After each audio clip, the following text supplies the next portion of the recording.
Hurricane Helene tore into the Carolinas, and nothing was the same. Heavy rain, it's a little bit of wind, and I just think sometimes we take for granted how just a sudden twist of fate can change everything. Communities plunged into darkness.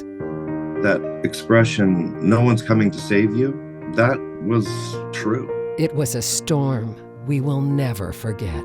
Most of the businesses and a lot of the homes are gone, not just flooded or damaged. I mean, they're completely gone. They floated downriver somewhere. Out of the devastation came something greater, resilience. We're flying freehand, searching for anyone who might still be alive. Families drawing strength from one another, first responders pushing beyond limits. It's the people of this region that have made this the most possible. They are tough, they are resilient, and have been hell-bent on recovering from this storm. This is Helene, a year of recovery, a 7 News special report. Hurricane Helene, words that transport us back to the heartbreaking consequences involving western North Carolina and the upstate. It's the deadliest hurricane in the United States since Katrina in 2005. Helene killed 250 people. It washed people's homes away, and for many others, it left their homes in rubble. Many folks, well, their lives will never be the same. Tonight in Chimney Rock, we mark 1 year of recovery. We are dealing with heavy rain, flash flooding, flood concerns across the upstate and western North Carolina through the evening, through the overnight, and through early tomorrow. Black Mountain and Swannanoa were among the most heavily hit mountain towns. Floodwaters damaged homes, erased entire neighborhoods, and left nothing in the river's relentless path. Our Kelsey O'Donnell takes a look as the damage unfolded and also shows you how the landscape has changed.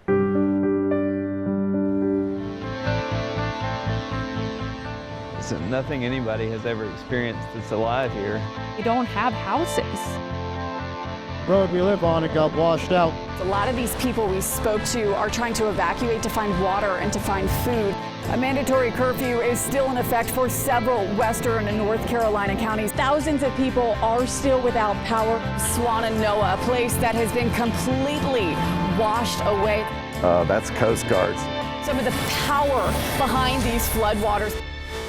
We never expected him. Whoa! Just out of nowhere, the big slide came in. It was an incredible force of nature that nobody had ever seen anything like it. Within 30 seconds, it went from the ground to neck level. We lost a lot of great men and women.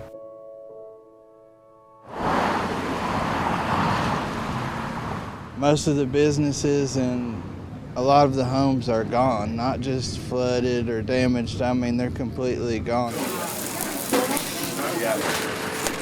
Appalachian folk are definitely resilient, and we're going to rebuild better than we were. Those words of hope came in the darkest hours. Helene is the deadliest and most damaging storm ever to hit North Carolina. The road from survival to recovery has been long. Thousands were without water. Cell service was down for weeks, and the death toll was climbing. It was a year that had its challenges that changed with the seasons. Every single house in the street, almost all the way down the block, got 14 feet of water right above the gutters and eaves of their houses. This is Beacon Village in the Swannanoa Valley. Trash was piled up above our heads in front of every single house just because everyone came in, organizations from all over the place came in and helped gut everything. Jacob Churchman is one of the hundreds who answered the call. I get to work with people from all different backgrounds, all different walks of life, and they're all here to do the same thing. Representing a relief organization, he spent months bringing homes and hope back to this community. And the water started to come through the attic access itself and started to rise up into their attic, and that's then where they basically decided the only way out was to push back through their attic door and basically swim from here all the way and kick out their kitchen window and swim out from their kitchen window up onto their roofs. They had a guy who came in who was helping people on kayaks, and he brought an axe and they chopped their way in through the roof to actually get their animals out and pull them out. So yeah, and it's a pretty similar story for a lot of homeowners on this street. Stories like these are why survivors say the night of Helene will never fade. People that move up here don't expect to think about 30-foot floods or worry about them. We're still recovering. We still need help from all different angles, whether it be funding or volunteers or supplies or all these different things. The biggest thing is just to remind people we're not done yet and we won't be done for a while.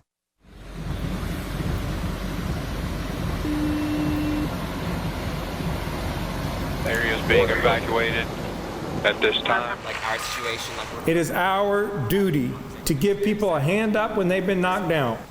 Flooding wasn't the only cause of destruction for Helene. Hundreds of landslides obliterated everything in its path on many of these mountainsides in western North Carolina, leaving behind uprooted trees, crushed debris, sand, silt, and rock all piled in one place.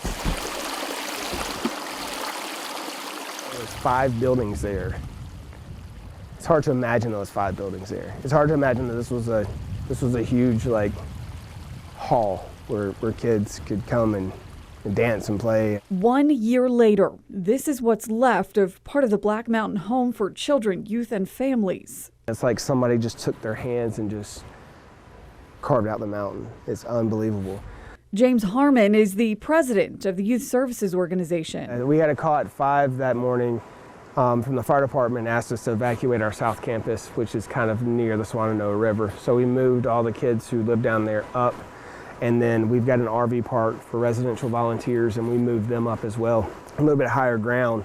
And at that time, our VP of programs called me, and she said, we're starting to lose some trees at the retreat center, and we probably need to move the kids that are in the cabins. And so there were kids in those first 2 cabins, and this is the last day of their mission trip. And so we woke them up, although they did not want to get up, and moved them to the dining hall. The mudslide happened in a matter of seconds. And they all started running, and they took a few steps, and it was already on them. Outside of one minor injury, Harmon says everyone on their property walked away unharmed. The damage is still an unsettling sight. There's mud to the top of those roofs, and there were kids in those buildings. And there's still book bags and clothes in those buildings. It's amazing how quickly Mother Earth can just take something. Many towns in Helene's path are breathing new life in areas that saw widespread damage, but there are still many that have yet to rebuild or even begin to recover. I think we practice what we preach. We just take it one step at a time, one day at a time, and we slowly rebuild. 1 year later, there are glimmers of hope in the valley's bones, some more visible than others. It's the people of this region that have made this the most possible. They are tough, they are resilient, and have been hell-bent on recovering from this storm. It was a storm that residents here in the Swananoa Valley say has made them stronger together. Reporting in western North Carolina, I'm Kelsey O'Donnell. In the upstate, it wasn't the flooding as much as the foliage that caused unprecedented damage. The high wind and the saturated ground from all the rain we got before Helene caused so many trees to come down. The State Forestry Commission estimates the timber damage at $83 million. And of course, the true cost in property and in human lives is much, much higher. Most of the upstate fell victim to falling trees. They cut off our neighborhoods and blocked major highways. Roughly 99% of all electric power went dark. In some counties like Greenwood, Abbeville, and Lawrence, more than half the cell towers failed. In most homes, even the internet fell silent. In northern Greenville County, those falling trees isolated our first responders and left them powerless. You rode out a hurricane in a fire truck? In a fire truck, in the cab of a fire truck backed into a driveway, yes. Did you feel safe? Not really, not really. No, I wouldn't think so. Faced with a historic number of emergency calls, Slater Marietta Fire Captain Chandler McMakin was trapped. During the height of the storm, his crew was responding to a 5 a.m. fire call. and soon found there was no way out. We tried multiple routes, couldn't make it. Trees were falling in front of us. And eventually we had trees in front of us and behind us, power lines entangled, and had to resort to sheltering in place essentially for the rest of the day until crews could reach us to help us. Those falling trees leveled homes. At least 4 people in Greenville County died as a direct result of falling limbs. And while Greenville County Emergency Management estimated only about 16 roads totally washed out, almost all routes remained impassable. The DOT would eventually report 3 million cubic yards of debris cleared from South Carolina roads. For example, we were trying to reach Highway 276 from Highway 25. We tried Highway 11, it was blocked. We tried Highway 414, it was blocked. Then we tried White Horse Road Extension and it was blocked. So it was a lot of trial and error, but it did not take us long to figure out that we were totally cut off. Meanwhile, Duke Energy's official filings with South Carolina regulators show nearly every upstate customer lost power. About 630,000 customers statewide. That's because the wind and the trees destroyed every link in the grid, from those big interstate transmission towers left bent or broken to more than 200 substations knocked offline. Nearly 6,000 wooden power poles broke, and 3 million feet of power cable would need to be replaced. That's enough to stretch from Greenville to Chicago. The frustration after Helene for so many of our customers and our communities was significant. And it was frustrating for us as well, because there were times where we wanted to get to the job, to get to the work where it needs to be done. And because of access, we just couldn't. We met Duke Energy spokesman Ryan Mosier in this neighborhood near Greenville's Cleveland Park. It was hit especially hard. The homeowner here lost power for 12 days, and a tree crashed into their child's bedroom. The child is okay. Down the street, this house stayed dark for 20 days, and this home had a tree crash into the master bedroom. The power was out for 10 days. The wind impact that came through is like not something that we've never seen from a tropical system in the upstate of South Carolina and in western North Carolina.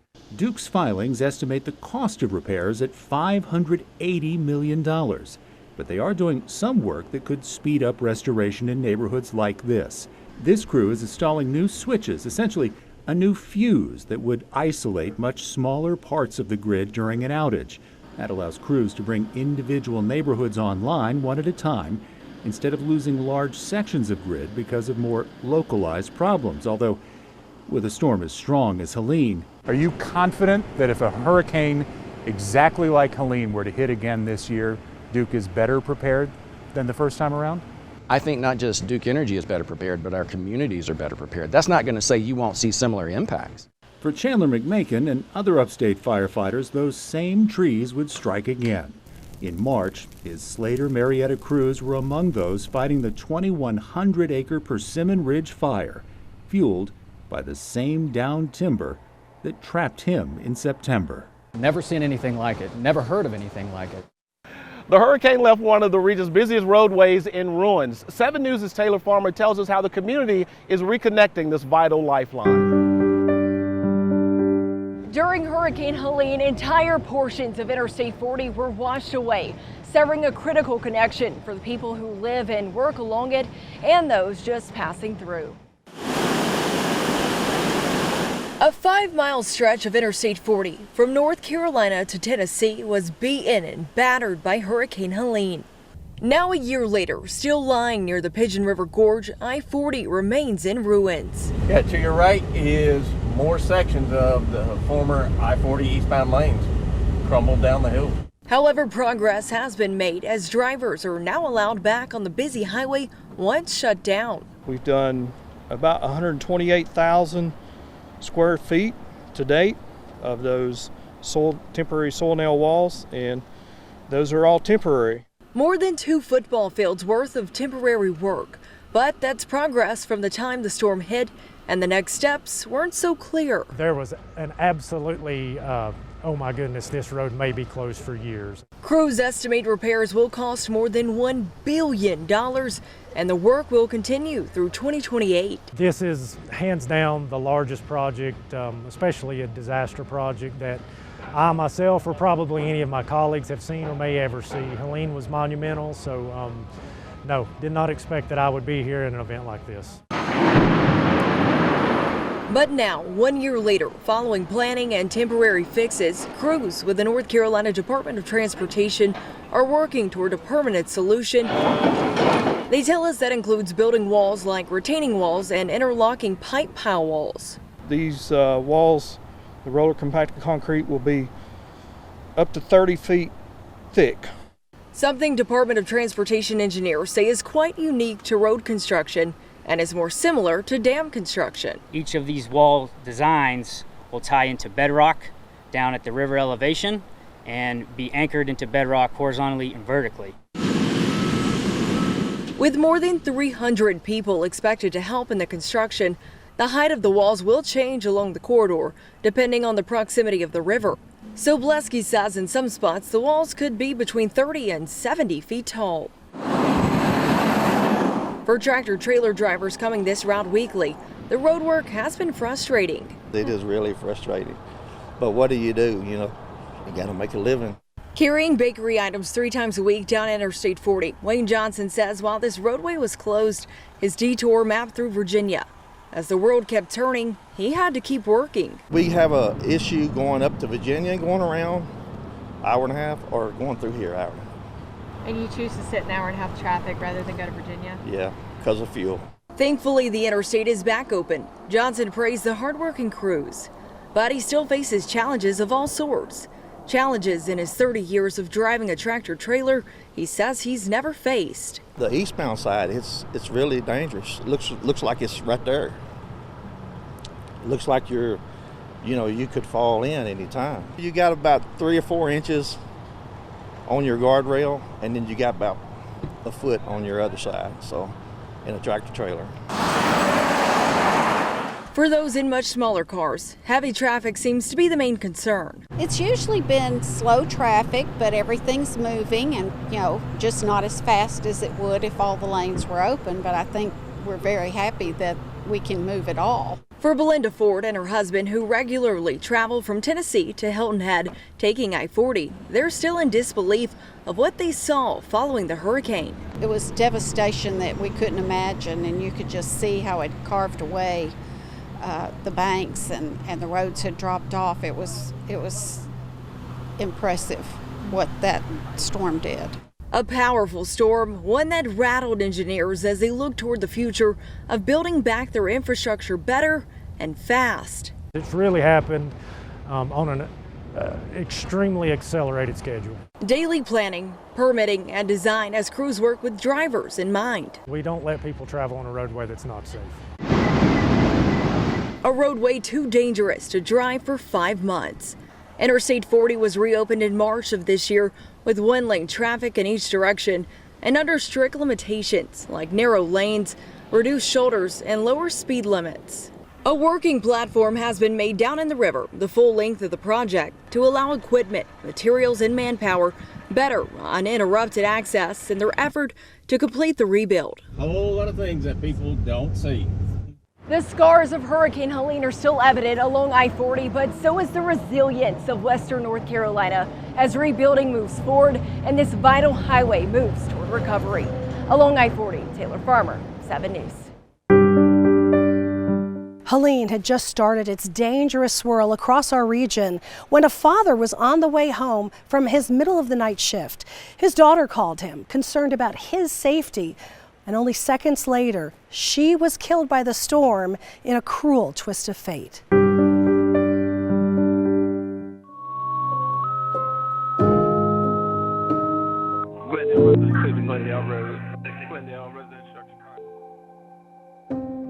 I was coming down Highway 9. I was about at First Baptist Church in Bowling Springs, and she called and told me, she said, "Daddy," said, "stay where you at. Said, it's real bad out here." Ronnie Fletcher wishes the good memories would flood back. Instead, this Helene nightmare haunts him. By the time I got to the front door, the tree had fell and hit the house. And when I went in the front door, Autumn was screaming. The trees hit the house and Anna Maria's under it. Yeah, Autumn had just stepped out of the room. She had opened the door And she said when the tree hit, it slammed the door shut. She kept screaming, you know, 'cause I called her name 2 or 3 times, and then she kept screaming, I can't breathe, help, help. And I tried to push it open, so I couldn't push it open, so I had to push it open and kind of slide in. Barely got the door pushed open.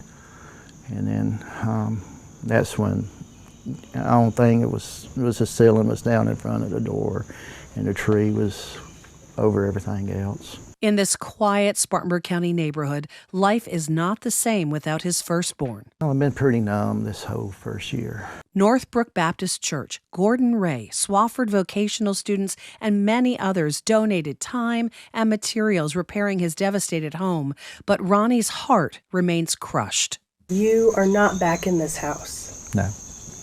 Because? I just can't be here at the times of day that she'd come home. This wall over here, the only thing that was left hanging was this one part of this closet here. Ronnie still senses Anna Maria's spirit here. Once he thought he heard her keys drop on the table, and look at her favorite Def Leppard clock that miraculously escaped damage. I was in the room that she was actually in, where she passed in. And the light in there blinked 3 times one day, and I asked somebody else that was here, did the lights blink in your room? And they said no. So they only blinked in that room where I was at. The music that he enjoyed with his daughters at concert after concert has gone silent. Right after she passed, though, it took me a while to be able to listen to any music, so. But you can now. I go to some concerts with my daughter, but I still don't listen to the radio in my car or anything. It's too much? Yeah. Anna Maria's sister, Autumn, made this necklace for her dad, and Ronnie says it's how he broke the silence, allowing live music back into his life. Yeah, so when I go to concerts, I wear that necklace. Right now, Ronnie's focused on a concert to celebrate Anna Maria's life. Music is an eternal connection that he'll use to honor his daughter's life on the very day he lost her, September 27th. It's coming together pretty good. We got 5 different bands that's going to be there. All of them are really good bands. So it's going to be a really fun night for all of the bands that Anna Maria knew. Mega Wish is actually the last little band that she ever got to see perform. And it's kind of ironic that they're going to get to be the first band to play. Setting up a celebration of life concert with Todd Smith at Smoking Butthead's Barbecue has almost been like therapy for Ronnie. She would have been thrilled to death to know that they're all coming together in her honor to put this together for her. Anna Maria also loved books and her students. She's always running around, reading her little books. At Boiling Springs High School, they've painted Anna Maria's favorite flower and quotes in the library and started a scholarship to honor the beloved English teacher. I've had so many of her students reach out to me, and they all have so many great things to say. And so many of them told me about how she is the reason they was able to pass school and get through school, and some of them even went on to be English teachers because of her. After the music plays at Anna Maria's tribute concert, Ronnie says they'll donate proceeds to the scholarship fund. As this father and sister try to keep moving after life as they knew it suddenly stopped 1 year ago. Even though she's not here, she'll still be able to help future students. And that would be something that she would have been really honored to know.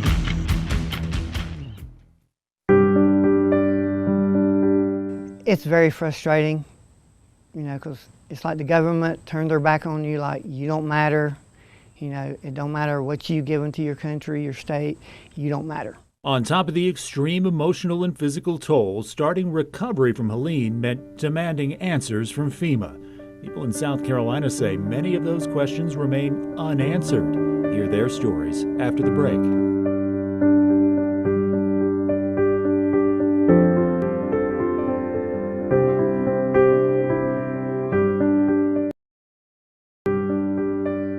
An Anderson County woman thanks her husband's intuition for helping her survive the storm, but she says it's the community's response that keeps her positive. 7 News' Olivia Donnelly has the latest.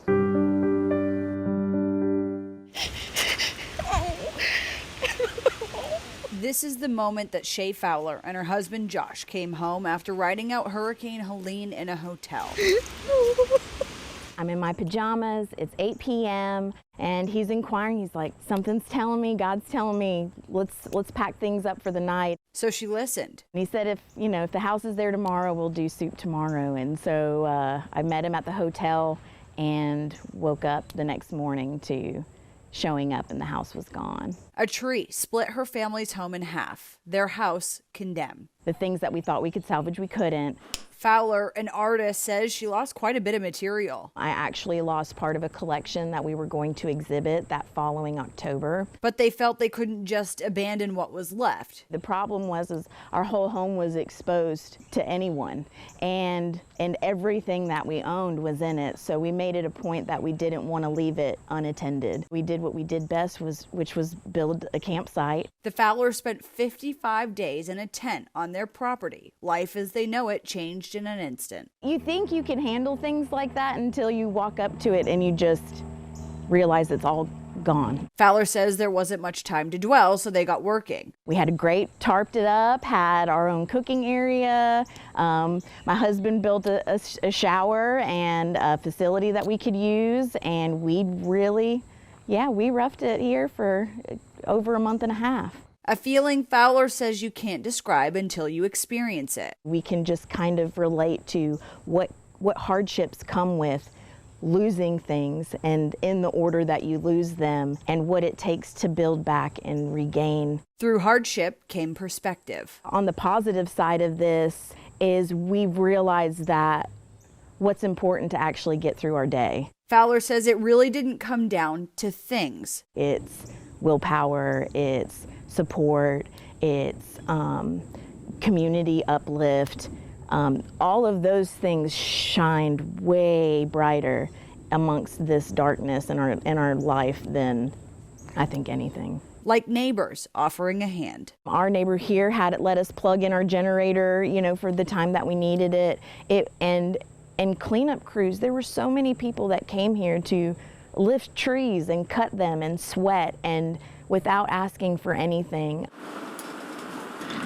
It's a lesson Fowler says she's able to channel into her art. I want it to be a feel-good story because I think people go through a lot of traumatic times in their life where they think this is it, or it couldn't get worse than this. And it's just, how do you change it into, how do I push forward? How do I use this as fuel to open up all kinds of doors? A glass half full attitude even when the future remains unknown. We're not going to be able to build back what we had because of economics. The price difference is extreme. But with hope, the right help comes along. Right now our goal is we have a plan. We're presenting that to other contractors. We're still outdoorsmen, so we just need a place to lay our head at night, and a real bathroom would be, just a treasure. And until then, Fowler says her work continues. I feel like I have some purpose-driven work to do after this whole thing, really. In Anderson County, Olivia Donnelly, 7 News. In Asheville, the River Arts District found itself in the French Broad River. It affected both individual artists and bigger businesses, too. Our Dan Bickford talked to one business that is rebuilding and rethinking in a way to move forward.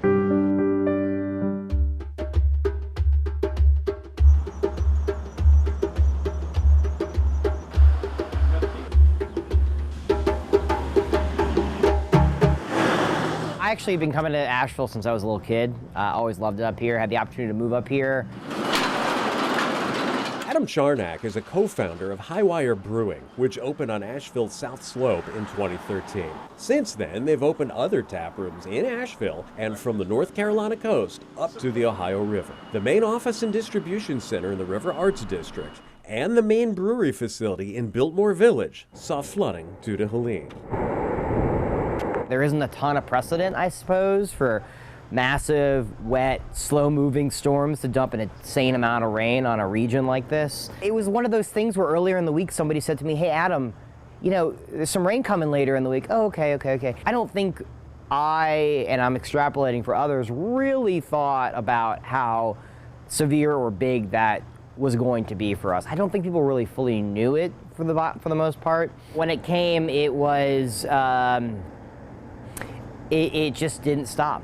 Describe the moment when you first realized that things had gotten to the point they did in the River Arts District and to your facility in particular. Yeah, so we actually have some security cameras in our building. So during the storm, we were able to kind of say, oh, hey, the water is not quite over the road yet, or, you know, or it's coming over here. So we were kind of able to see how it was going, and then the internet and the power went out. There was just sort of a sense, a dreary, innate sense of impending problem within me. It's sort of hard to describe. You know you're going somewhere bad, and there's going to be something bad that you're going to find.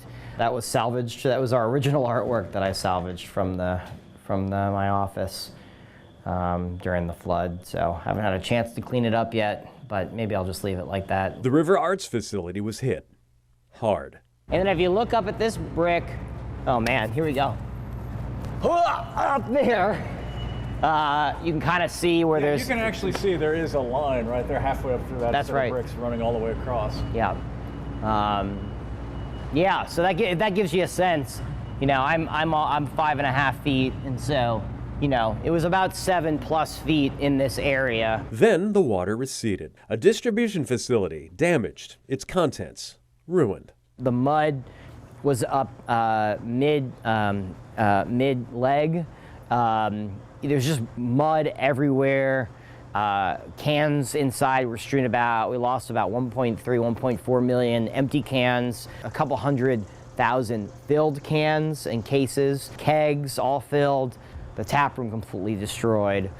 All of the glassware and everything, all that stuff just completely demolished. And the offices, you know, all your personal mementos are washed away. And that was day one. That stench, only that we could get faint hints of really only grew from there and got really, really obnoxious over the next few days. More important than the physical damage, making sure everyone was okay. No cell phone, roads out, no internet. So getting a hold of all of our employees was a real big challenge, but we made sure we touched base with every single employee, make sure they were okay. Thankfully, everybody was safe. The next step, trying to keep the business running as best they could and keep people employed. With other brewers helping to make beer during the 2 months their brewing facility was offline, and by partnering with other businesses for extra warehouse space, Highwire was able to persevere with a new perspective. We believe that the things that bring us together are stronger than the things that pull us apart, and it's our mission to make the things that bring us together. And it took us 6 months to figure out that that was our mission, and we had the space to do that after the hurricane. So I guess I'd say I'm a little grateful that we've had the opportunity to kind of pause and reflect on our business and ask ourselves, like, who are we and what do we stand for and what do we do? And being able to put that into words has been powerful for us. Going forward, Highwire is planning to become more a part of the Asheville community. To that end, they're building brand new pickleball courts, and, well, that's not all. We are taking this facility and making it a destination. And we'll have golf simulators inside. That's going to be incredible. And then we're adding an e-bike tour company as well. So this truly is going to be, it is and is becoming more and more sort of a all-the-time destination. A rebuild in an area that still shows signs of devastation. Is there anything in the back of your mind that, you know, it happened here once? Yeah. Every once in a while. I try not to think about it.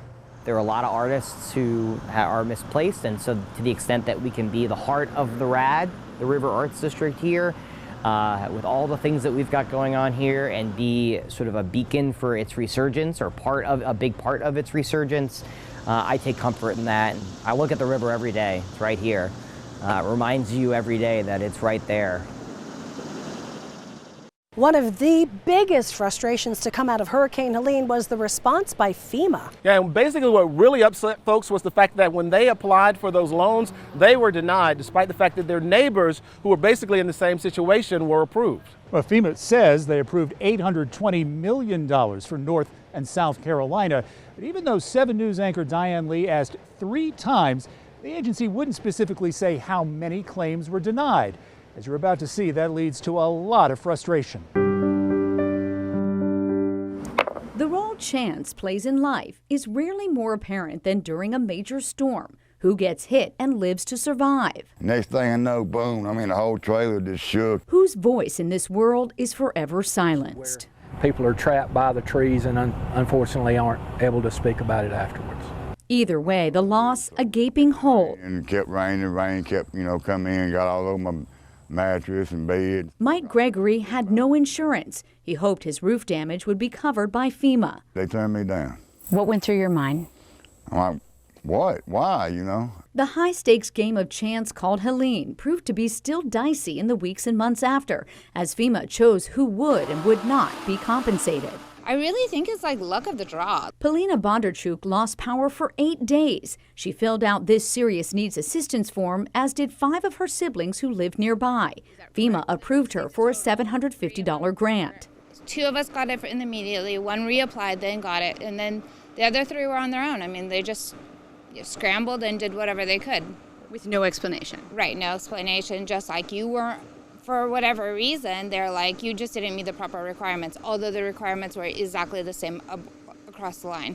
It was this tree here that fell. As chance would have it. And what it done, it literally uprooted. Donald Comer's roof was only scathed on the top left corner by that 70-foot oak, a fix of less than $1,000. On top of that, no electricity for 5 days. I had to go and buy me a generator just to keep from being displaced. And yet you were denied? 10 times. 10 times? 10 times. Whoa, what do you make of that? I think it's not right. Comer says he was caught in a catch-22, FEMA requiring a denial letter from his home insurance, but his high deductible about the same as the overall damage cost. It didn't make sense to file. It's a fight this U.S. veteran didn't think he would have to wage. It disgusts me, because when Hugo hit, my unit was one of the first ones there in '91. I'm like, okay, I'm doing my part, I'm helping America, I'm helping South Carolina, and to me it just feels like a slap in the face a lot of us veterans do. It's like, you don't matter. A story echoed by a stranger you've met who happens to live 10 minutes down the road and shares so much in common. I don't expect any special treatment, but I thought that I was in the category that I probably should have. After all, Gregory is a veteran too. As his roof repairs ran into the thousands and neighbors rushed to help, Gregory held his breath, hoping FEMA would come through. Just waiting and appealing, just waiting. I tell you, wait so many days and then call back. For mother of 4, Irina Mercer-Gilden, there was no wait. Her FEMA funds came right away, but even that's a mystery. It was weird because some people, it was just you filled it out and you almost automatically got the money in your bank account. Whereas for my mother-in-law, they actually had a FEMA person come out like 2 months later to look at the damage of her house. And then only after he had went out there and saw the damage did she get approved for the payout. So no rhyme or reason? No, it was really strange. Like a lot of people I heard were like immediately reimbursed. And then some people in our family that had actually more damage had no reimbursements. They were just denied right away. So we never understood why. What was the difference? Especially since this. At one point or another, 100% of Duke Energy customers have had some kind of outage. Was the universal reality for so many days. And it seems some with merely food spoilage got that covered, while so many others didn't. Despite the frustration, FEMA is quick to point out its impact. The agency says it's helped more than 160,000 families in North Carolina and 250,000 in South Carolina. Here to help stepped in to request FEMA review the denials of these U.S. veterans. Still, in keeping with the uncertain outcomes from that agency, only one, Gregory, was made whole. And then when I got the money, it was actually more money than I put the claim in for. The die cast in his favor. And while so many others still don't know why they were denied, one thing is for certain. Thank God we had wonderful neighbors and everyone helped one another out. The aftermath of Helene was a time when humanity shined. During the storm, a lot of the men came out with rain gear and chainsaws and they cleared the road so we can get out. Literally, we became adults and helped each other. And when Gregory got that FEMA check and tried to return funds to friends and strangers who had helped with his new roof. Oh, I just, almost overwhelming. I mean, can you imagine the feeling that somebody tells you that, you know? They said keep it. This time, good fortune was finally on his side. Pretty amazing, I think. We asked FEMA why did some applicants receive the $750 payment and others didn't. They told us each application is reviewed on a case-by-case basis. Helene is among the hurricane names the WMO Hurricane Committee retired from the Atlantic and Eastern Pacific basins. After the destruction it caused, Helene's name has been replaced by Holly. According to the National Hurricane Center's final report on the storm, Yancey County saw the most rainfall, with over 30 inches recorded in Busick between September 25th and 28th. To put that number in perspective, the report, released in April, shows western North Carolina and parts of the upstate had 3-day rain totals with less than a 1 in 1,000 chance of occurring in any given year. The National Weather Service is the nation's weather warning agency, so every day the office in Greer and 121 others monitor for potentially hazardous weather. During Helene, that meant thousands of warnings. And not just thousands of warnings during Helene, before Helene, during Helene, and even after Helene, thousands of those warnings did in fact go out. So we sat down with the National Weather Service's Tricia Palmer to ask her what was learned about Helene and how will that be used to keep people safe in future events. On Tuesday, we had Tropical Storm Helene, and it was looking bad. So here at the National Weather Service, we have a staff of meteorologists who are working around the clock 24/7 to issue forecasts and, as necessary, warnings, watches, advisories to get out to the public so that they, the folks in the public, can take the necessary actions to protect their lives, their property. Our first mention of something in the Gulf was the Saturday before Helene hit. Now it's still just a depression, and that's an area of low pressure. They're trying to develop, again, disorganized, but that storm is expected to consolidate and become more organized over the next 24 hours. We have a hydrologist in our office. On Tuesday afternoon, he was picking up the phone and calling emergency managers. He started mentioning specific rivers, especially the French Broad River, the Swananoa River, so he was making those individual phone calls. Yeah, it was a combination of everything. When you're looking at a fire hose of moisture, plus the moisture we already had in place with the predecessor rainfall event. So we were looking at rain across the area Tuesday, Wednesday, and Thursday, and then Helene probably hitting on early Friday morning. It's a very complicated meteorological situation. But we had some flash flooding across the area Wednesday night. So we already had flash flood warnings Wednesday. And in talking to some of our mountain emergency managers, that was actually helpful to some extent because it got people thinking, oh, if it's this bad now, how bad is it going to be later when they say it's going to be really bad? This isn't the catastrophic part. They say it's going to be catastrophic later.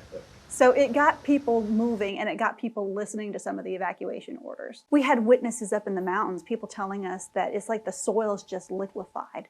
So it didn't even take the stronger winds to get there. The soil was liquefying and trees were falling over at 30 to 40 mile per hour winds. This is such a huge disaster that you don't even know where to go. You know there's people out there. City Hall is under mud. The old playground is under mud. Everything down there is destroyed. You know, what's interesting is when you look at the forecast cone, the actual track ended up staying in the forecast cone the entire time. And so we really want to emphasize to folks, it's not about the thin line. It's not about the line, it's about the cone, because the cone represents the forecast error 2/3 of the time. Thousands of people remained in the dark across the Carolinas Monday as restoration crews worked around the clock to restore power. Getting help has also been a challenge as cell service has been spotty, if not completely out in some areas. People lost cell phone communication, especially up in the mountains. Right. But even some of us here in the upstate, we didn't have internet, no cable, no cell phone, no power. Sometimes people had backup generators, until folks got Starlink, there was very little communications, but radio still worked. So it's really, really, really important to have multiple ways to receive warnings. You can rely on your cell phone, that's great, but what if the worst happens? Because we saw it last year, and that was 2024. The worst could happen, and you could no longer have access to that communication method.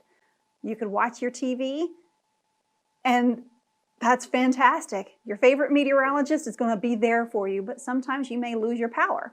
So you've got to have a way to have that backup information. NOAA Weather Radio is an oldie but a goodie. So have multiple ways to receive warnings.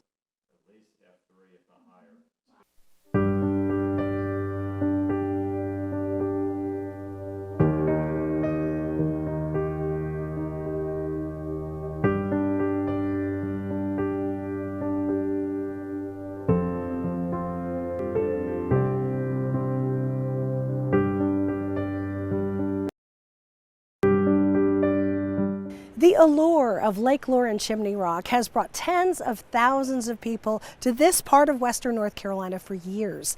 This area was left in shambles, but the spirit here has not been defeated. Our Fred Cunningham takes a look at how they're recovering and reimagining things.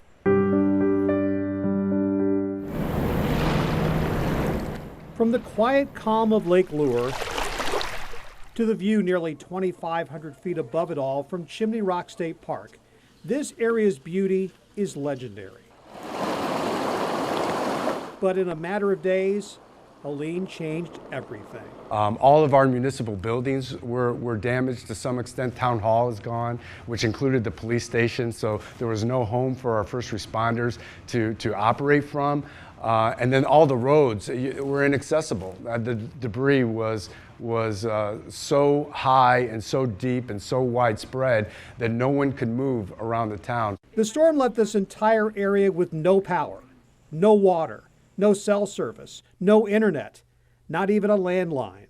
Lake Lure's famous flowering bridge had no chance standing against the power of nature. The flowering bridge is here, and it comes straight across here to the roadway that we're standing on, and then got washed out during the storm. So all this was built up. We would have just walked on flat ground over to the flowering bridge. There was no hope to save the nearly century-old bridge. The town tore it down last month. We had no choice except to do it. So it's with a great deal of sadness that we do it, but of course we have to recognize that we have to do what's safe for our community. A few miles up the road in Chimney Rock, there was more than just damage. Helene devastated the village, completely reshaping the Hickory Nut Gorge. Here's West Main Street before Helene and after the devastating hurricane. Early on, I started telling people the old Chimney Rock is gone.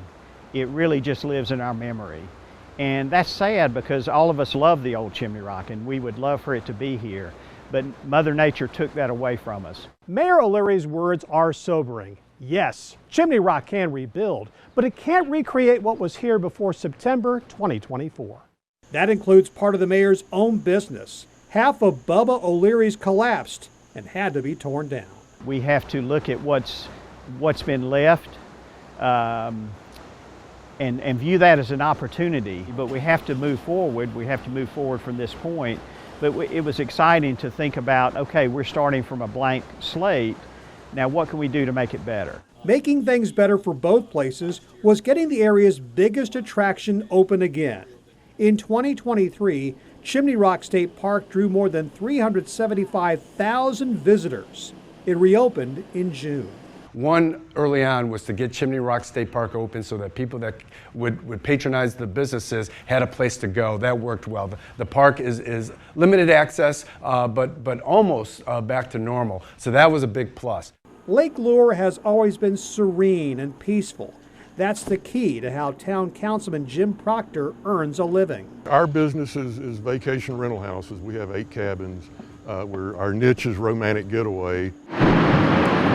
But that's been a hard product to sell when 300 truckloads of debris is being removed from the lake every day. So 7 days a week, 7 hours a day, there's construction noise going on. So our business has been down, frankly, about 80%. This is what I tell everybody about that. Every truck you see, irrespective of how much more slowly you need to drive, is one less truckload of silt that's in Lake Lure. By mid-August, 1 million tons of debris have been removed from the lake, which is down 32 feet during the work. It's now been closed for a year. We are very hopeful, and that's the only word that I can possibly use. We are very hopeful that by the beginning of the season, Memorial Day usually of next year, that the lake will be at full pond. Up the road from Lake Lure and Chimney Rock, you'll find this message. Still here, still standing. But the past year has been a long one in Bat Cave. Helene cut off all the ways in and out for 5 weeks.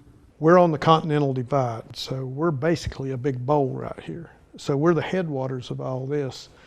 And all 3 of these gorges come together right down here at the bridge. That led Chief Freeman to tell his crews to use extreme measures to convince people they needed to evacuate before Helene arrived. I gave each one of them a black Sharpie, and I told them the very last thing you do before you leave, after you write down all that information, is pull the Sharpie out of your pocket and ask them to write their name and next of kin on their arm. No one did that, but that got the word out. People were evacuated by helicopter from 5 landing zones in the area. Batcave was home only to first responders and their families after the storm. There was no power here for 33 days. The whole road was washed away, and it took months to get that back. But I think that's why we're so far behind. And like I say, you can go in 20 miles away from here and everything else looks normal. Normal. It's a word this stretch of western North Carolina may not know again for years. However, the leaders of Lake Lure and Chimney Rock have this message with the arrival of fall. Is Lake Lure open? Lake Lure is absolutely open. Absolutely. Lake Lure is safe. Chimney Rock's open. I encourage people to come, and I always say don't all come at once. I'm Fred Cunningham, 7 News. This is the road to recovery, both here in Chimney Rock and all across the Carolinas, and there is still a long road ahead. But at least my takeaway from all of this will be gratitude. Not that we've all lost something, but at least we're grateful for the things we still have. Yeah, and not just gratitude and patience, because typically when storms happen, they happen, we go into a day or two of recovery and things are fine, but here we are a year later and there's still parts of our area that are still in recovery. And we all remember, and I think we always will, how we pulled together when the storm was happening, pulling out chainsaws, bringing meals to neighbors, and making sure we were all taken care of. And that is something that will keep us forever Carolina strong.